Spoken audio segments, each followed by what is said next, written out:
Però, com dèiem, Donald Trump ha presentat un pla de 28 punts per posar fi a la guerra a Ucraïna, però aquests punts, com podíem imaginar, no han estat ben rebuts ni per Ucraïna ni per les capitals europees, ja que a primera vista, i crec que a segona vista i a tercera també, representen una claudicació ucraïnesa clara. Inclouen cessions territorials, limitacions a la capacitat militar d'Ucraïna i restriccions sobre futures aliances, elements que per Europa són bastant inacceptables. No només perquè això implicaria acceptar que una invasió de territoris és un bon sistema per anar ampliant influència, vull dir que estableix un mal precedent, sinó que també perquè deixaria la seguretat de la Unió Europea en aquest tema, en aquest aspecte, bastant tocada.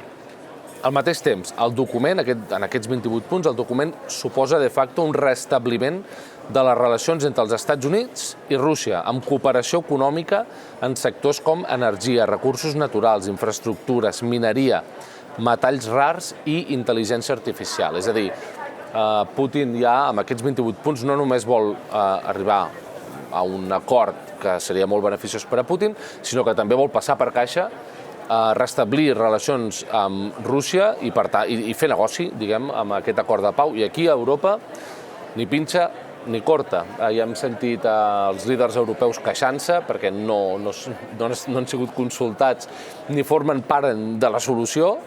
Ja hi ha hagut reunions a l'OTAN on s'ha marcat aquesta divisió entre la part europea de l'OTAN i la part dels Estats Units.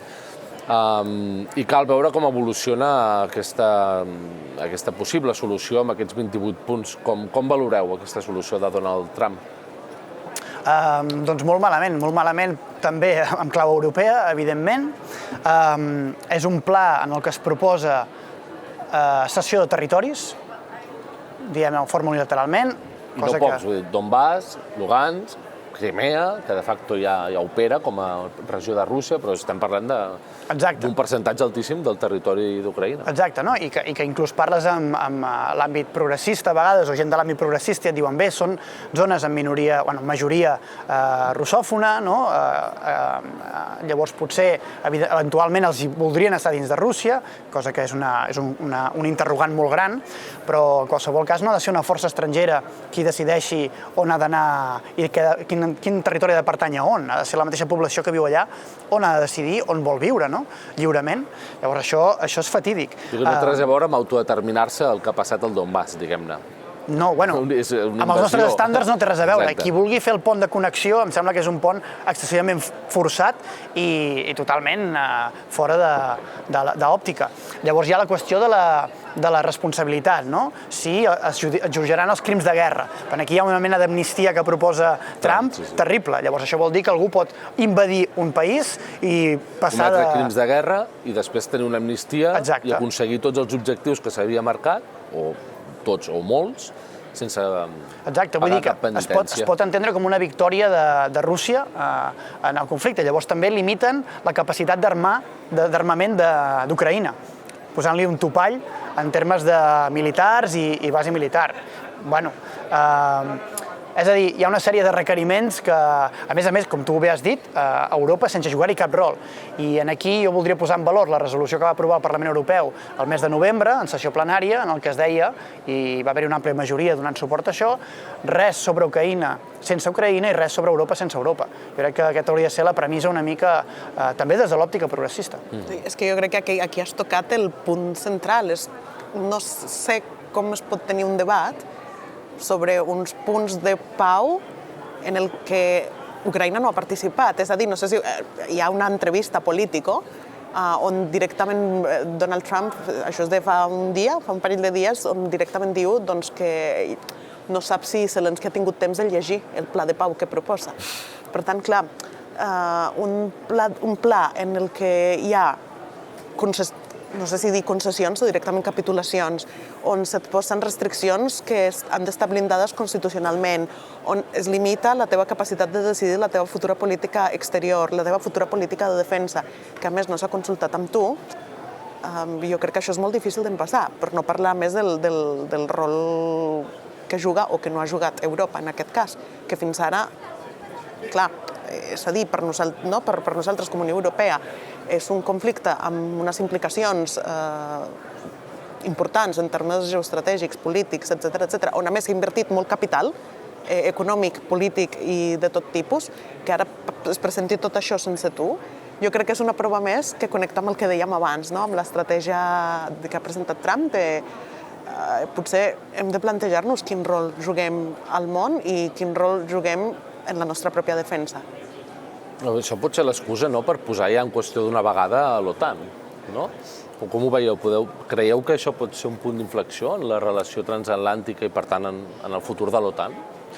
Clar, és un debat complicat, sobretot des de posicions com les nostres, que de principi són anti-OTAN, no? Som crítics amb l'OTAN. Hem sigut sempre crítics, no l'hem volguda perquè creiem que no és l'arquitectura, diguem-ne, de defensa que necessitem i n'hauríem de tenir una de pròpia, europea, estrictament, fora d'ingerències i fora d'influències i això és la base, la premissa.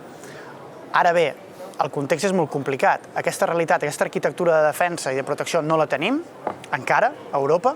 Per tant, ara mateix la OTAN és l'estructura que tenim per contenir, diguem-ne, Rússia i contenir. Llavors, és una realitat. Llavors, mentre això sigui així, potser que hem de ser una mica cautelosos amb el fet de demanar que surtin, perquè també sabem què vol dir sortir de certes àrees de contenció, de certs països, i el que provoca després quan surts d'una forma desordenada d'un lloc. Llavors hi ha d'haver un debat, hem de decidir què volem fer, però mentre no sabem què volem fer, la OTAN juga un paper. De moment el que estem fent és posar més percentatge del PIB en defensa. Donald Trump està dient el 5%, el 5% jo crec que és inassumible, pocs països arribaran al 5%, potser algun bàltic, però tots estan augmentant la despesa militar, l'estan augmentant amb Estats Units, amb empresa armamentística americana majoritàriament. Totalment, aquest és el problema. Aquí jo crec que és una mica preocupant també com la manca de reacció política fins ara davant de tot això. Jo crec que l'únic que hem sentit dir alguna cosa és l'Antonio Costa, que sí que parlava obertament del repte, del que significa que et posin sobre la taula ara mateix aquest pla que posa l'administració de Donald Trump, i deia directament que havíem d'estar preparats al 2027 per assumir el lideratge de la nostra pròpia defensa.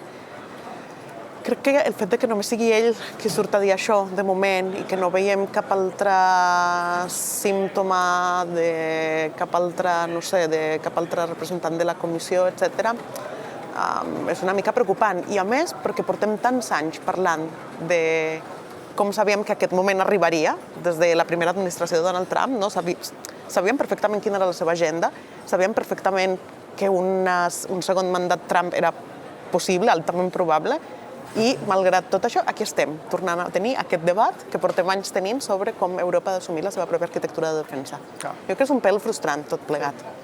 Entenc que també hi ha la complexitat interna d'Europa, que no és fàcil posar-se d'acord amb això, perquè sempre hi ha la tentació nacionalista i dels estats de no federalitzar més Europa i de poder controlar la política de seguretat, que és el que volen, també les fronteres, etc. Això d'una banda, però d'altra també, els Estats Units ha estat sempre predisposada a afeblir-nos per poder-nos tenir agafats. I un exemple clàssic és la guerra amb Ucraïna. Diguem-ne que nosaltres, Europa en aquell moment tenia relacions i vincles amb Rússia, els hem tallat tots, evidentment, sobretot energètics, que és important i estava bé, però polítics els hem tallat tots, evidentment han fet una agressió en un país veí, però la situació s'ha posat molt complexa i no estàvem en aquell punt nosaltres. Els Estats Units també ens ha animat i tibat molt cap a... Els Estats Units sap molt bé que una bona relació euroasiàtica, és a dir, bàsicament, d'Europa amb Rússia i fins i tot amb la Xina, és fatal per ells. Per tant, la guerra a Ucraïna també li ha anat molt bé als Estats Units en aquest sentit, això és cert. I sobre l'OTAN, Europa ha d'anar veient que la seva seguretat no la trobarà a l'OTAN a la llarga, perquè no defensa els interessos de la Unió Europea com a tal, defensa els interessos americans, i això ho hem de tenir claríssim.